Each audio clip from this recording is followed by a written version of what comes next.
Assalamualaikum warahmatullahi wabarakatuh. Selamat siang. Apa kabar kalian semua? Saya harap semoga kalian masih dalam keadaan sehat walafiat, terutama keadaan saat pandemi seperti sekarang.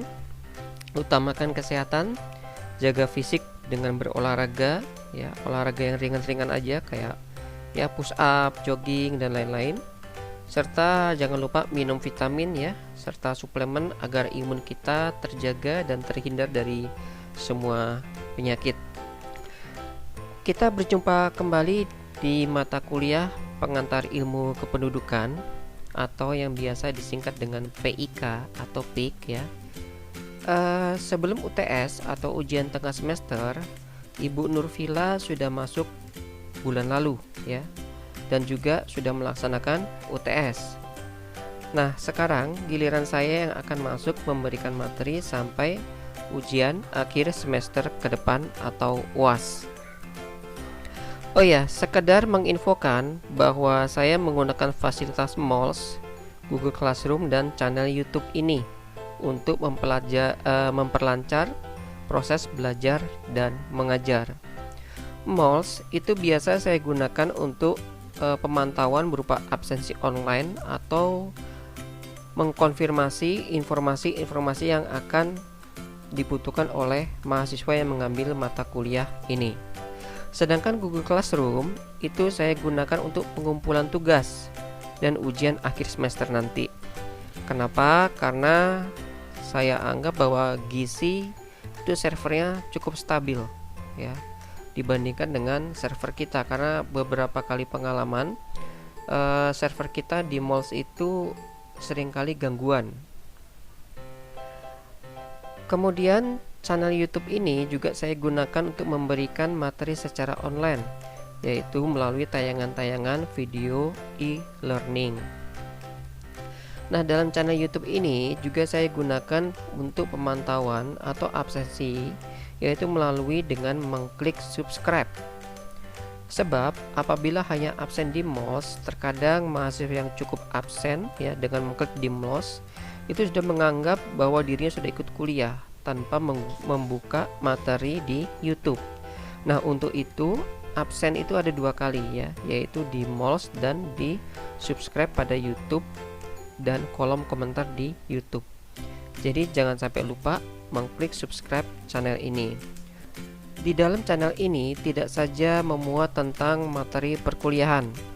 Ke depan, harapan saya bisa memuat tentang info lain yang kiranya dapat bermanfaat bagi kita semua. Nanti di channel MOOLS saya sudah menginfokan ya bagaimana tata cara melakukan absen di kolom komentar pada channel YouTube. Baiklah, kita lanjut masuk ke sejarah perkembangan penduduk. Materi awal yang akan saya jelaskan yaitu tentang sejarah dari perkembangan penduduk. Nah, pengetahuan mengenai penduduk di masa lalu, sekarang, dan di masa mendatang itu dapat menyadarkan dan memberikan perspektif kepada kita tentang pandangan kita dalam memahami historis dari sejarah perkembangan penduduk itu sendiri. Dalam usaha memahami keadaan yang sekarang dan memperkirakan keadaan mendatang, seringkali menolong jika kita memahami masa yang lalu. Nah, akan sangat susah ya bagi kita menghayati kehidupan yang sekarang tanpa membandingkannya dengan yang lalu. Itu salah satu manfaat dari belajar tentang sejarah. Sejarah pertama yang patut kita simak yaitu dengan adanya kemajuan peradaban dunia, yang secara detailnya akan saya jelaskan. Namun, sebelum masuk ke peradaban tersebut, akan saya ajak dalam memancing daya pikir kita masing-masing dalam memahami bahwa kepadatan penduduk memang hal yang pasti akan terjadi. Nah, sekarang coba kita pikirkan bahwa data di lapangan menunjukkan kurang lebih terjadi sekitar 7 miliar ya dan terus bertambah tiap hari, tiap jam, tiap menit, bahkan tiap detik. Kira-kira percaya nggak kalian? Nah, logika kita berpikir, nggak mungkin. Namun kenyataannya memang seperti itu, ya. Pernahkah kita merenung bahwa hari ini di desa kita ada beberapa jiwa yang dilahirkan? Itu baru tingkat desa. Bagaimana dengan kota, ya? Atau bahkan dunia?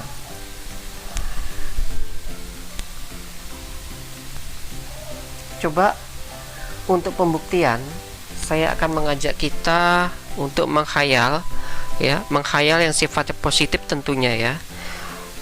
Tiap desa kalian ada beberapa puskesmas, ya.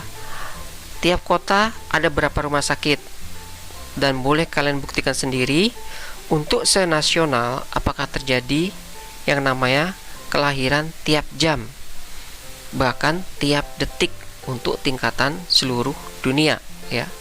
Nah, kalau masih nggak percaya, coba perhatikan tayangan berikut ini. Oke, perhatikan gambar berikut, ya. Ini adalah salah satu contoh di mana di tayangan gambar ini merupakan foto yang menayangkan tentang padatnya pemukiman penduduk, ya. Nah, hampir tidak ada jeda sama sekali, ya. Bahkan untuk ruangan hijau kayak pepohonan itu sangat sedikit, seperti ini, ya. Nah, ini pohon sangat sedikit. Maka nggak heran, ya, kalau hujan sebentar itu akan terjadi yang namanya banjir. Walaupun berbagai upaya sudah kita lakukan, ya, termasuk membangun kanal-kanal seperti ini, ya. Nah, itu juga merupakan salah satu usaha yang sudah mengurangi banjir, tapi tetap aja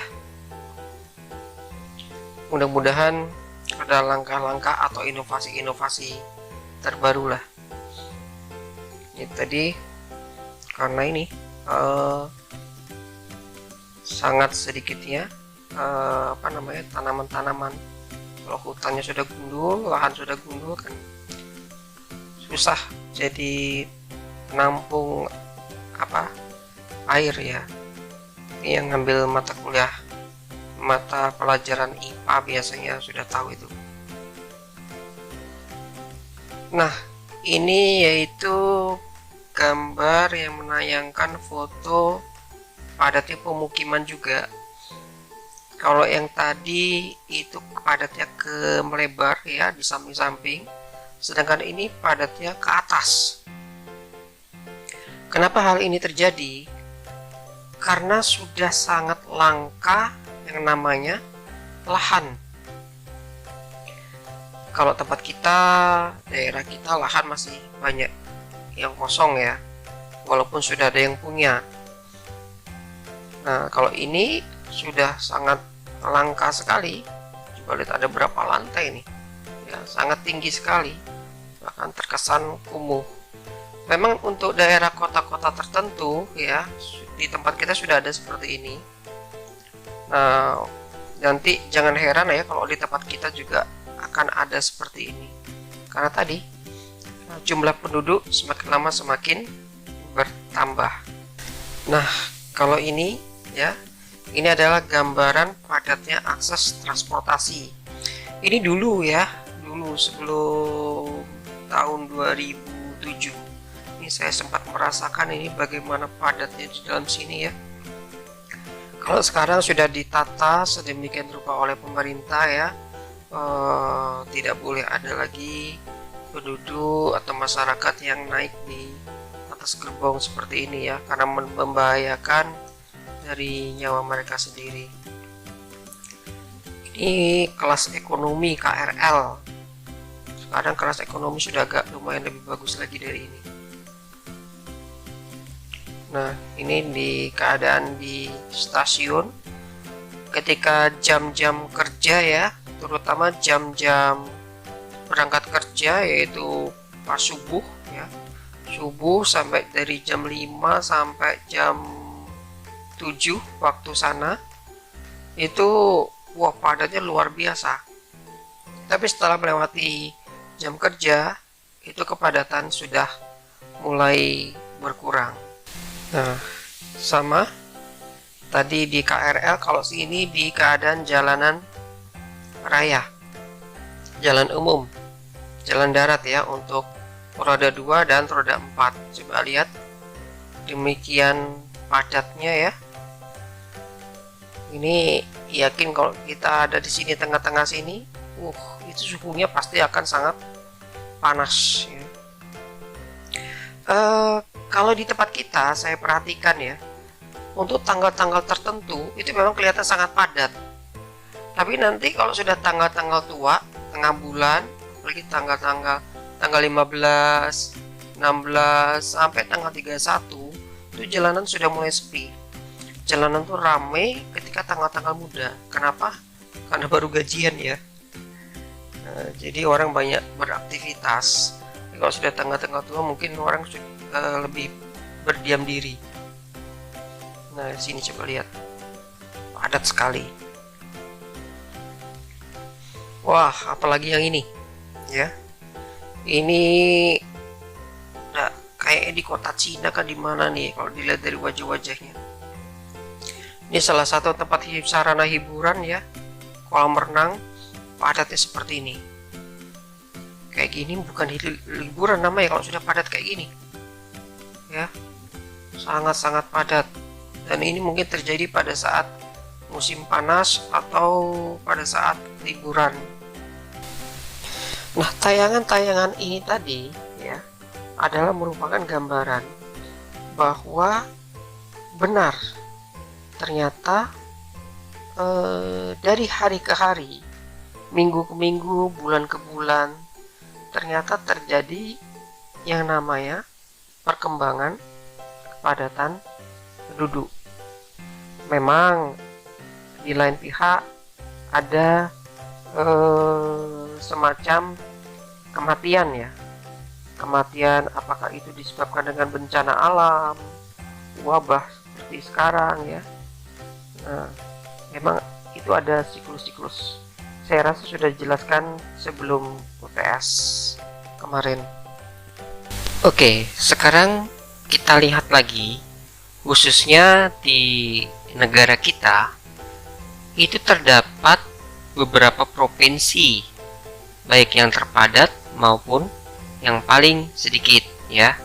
Nah, ini ada 5 provinsi dengan jumlah penduduk terbanyak. Kita lihat ini dulu ya.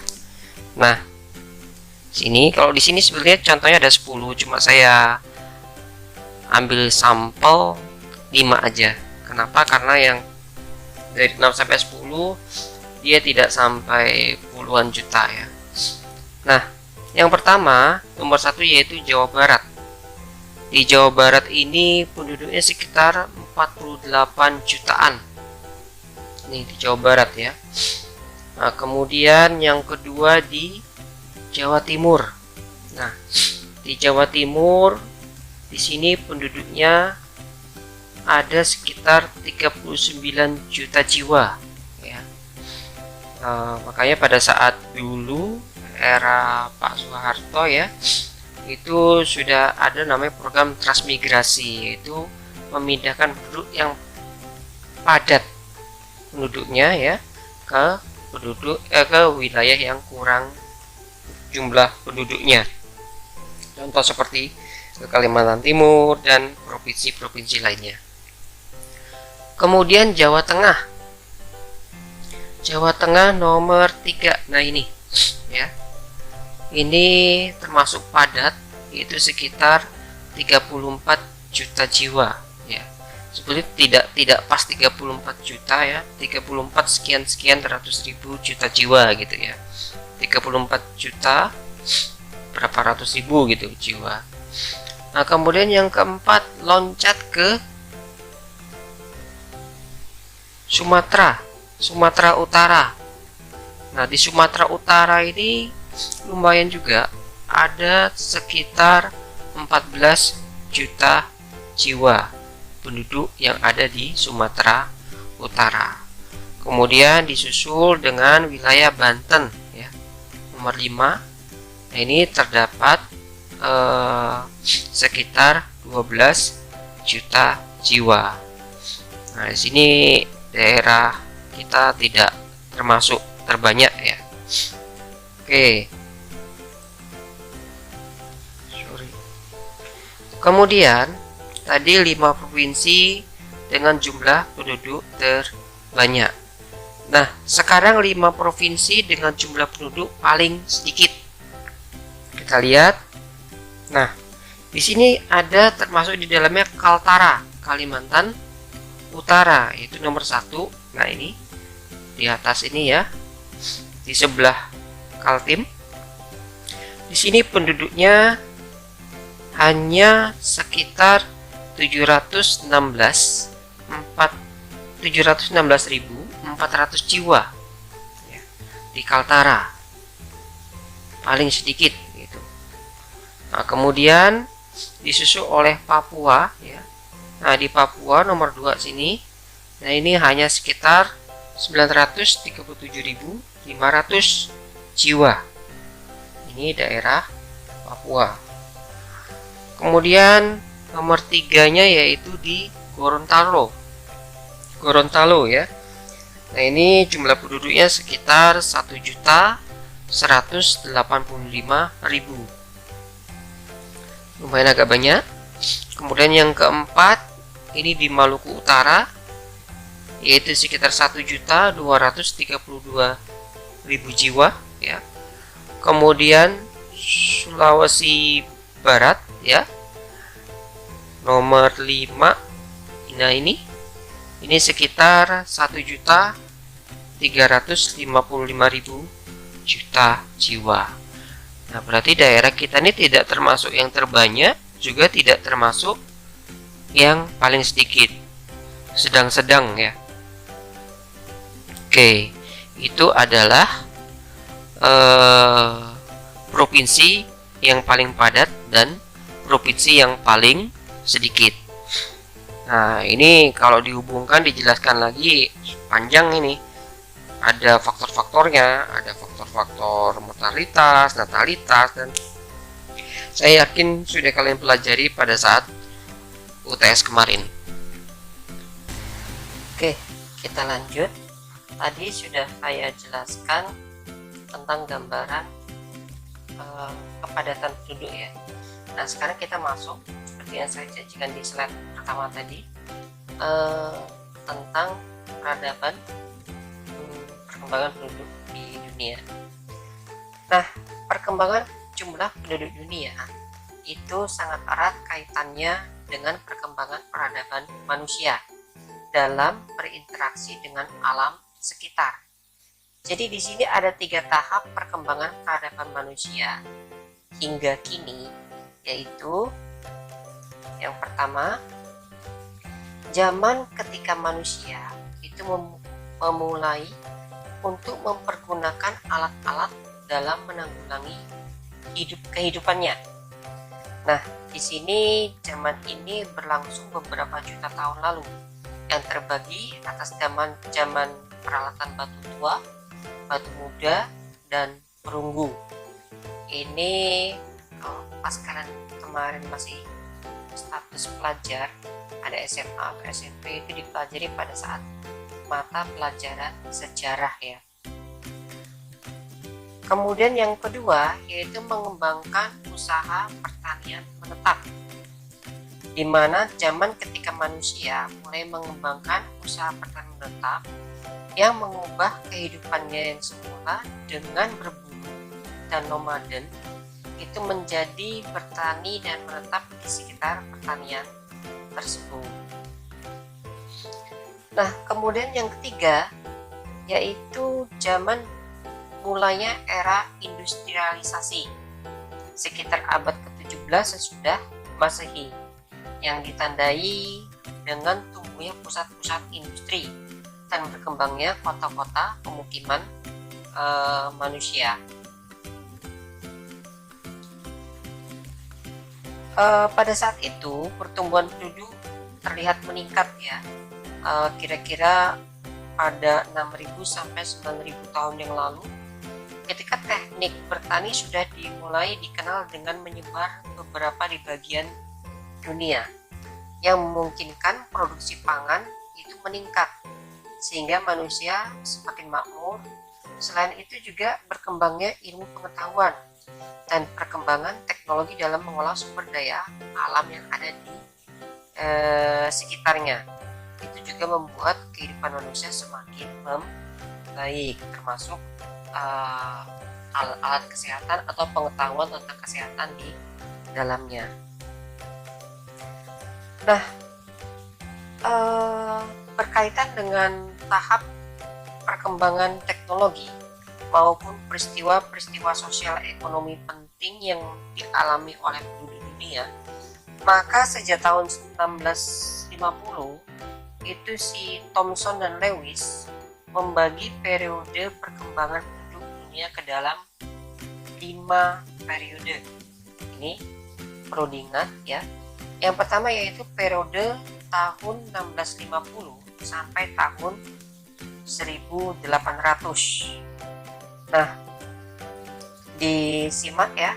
Di sini ditandai dengan perkembangan teknik-teknik pertanian baru, di mana pendirian pabrik-pabrik dalam tahap awal serta pengembangan sarana transportasi dan perhubungan, disertai dengan kestabilan politik yang relatif terjadi di banyak negara di dunia.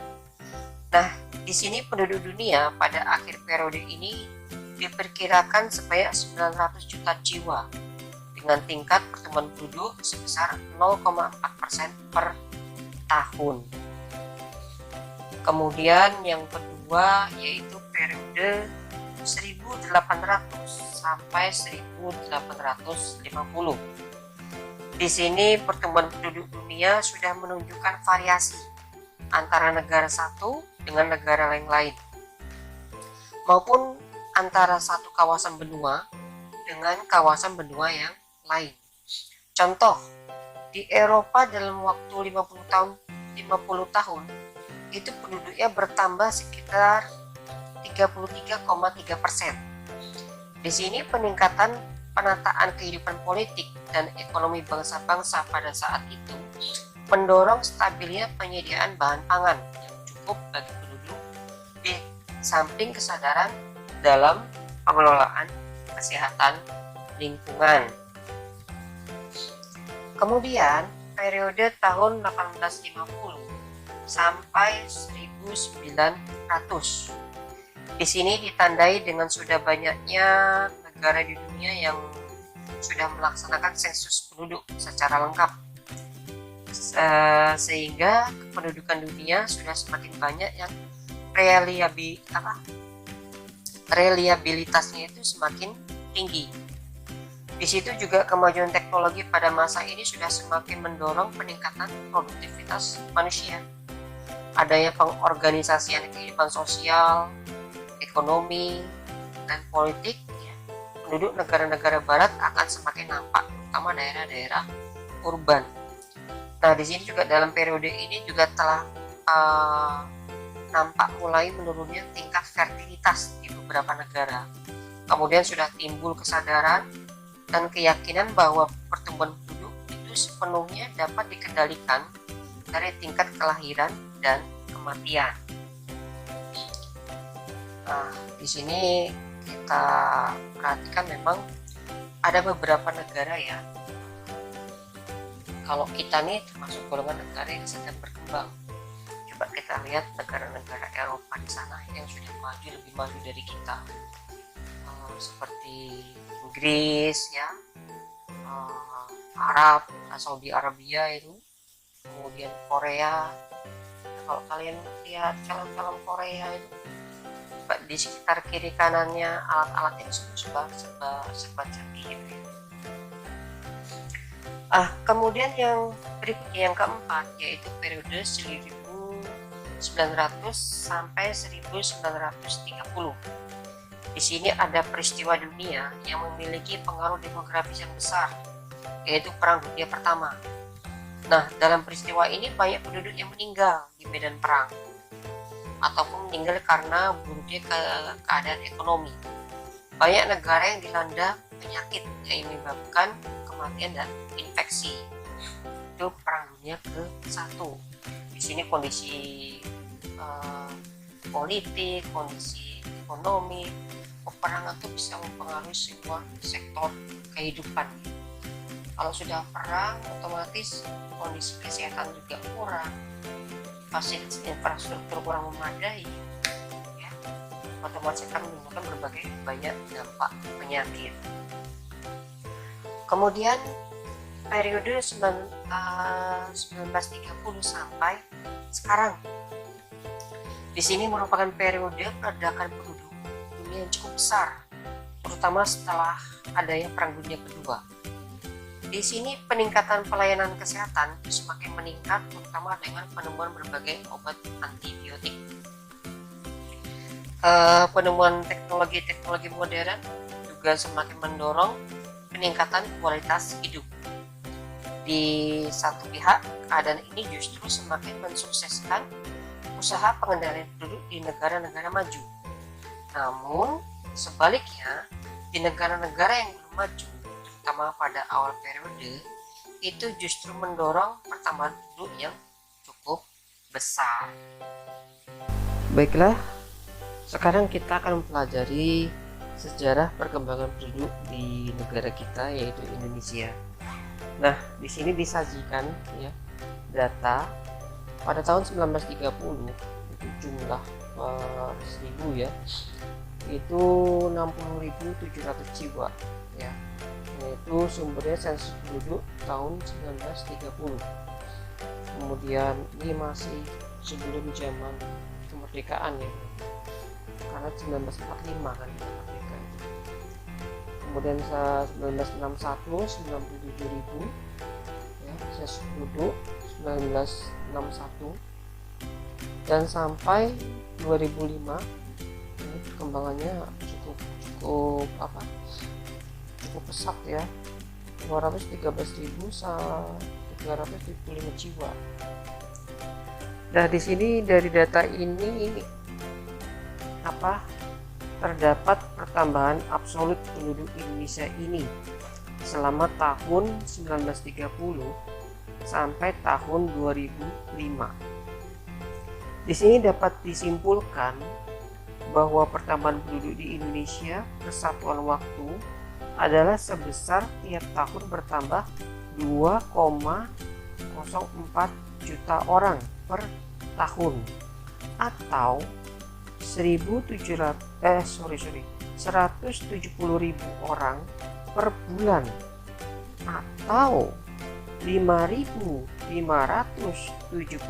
orang per hari, atau 232 orang per jam, atau 4 orang dilahirkan per menit.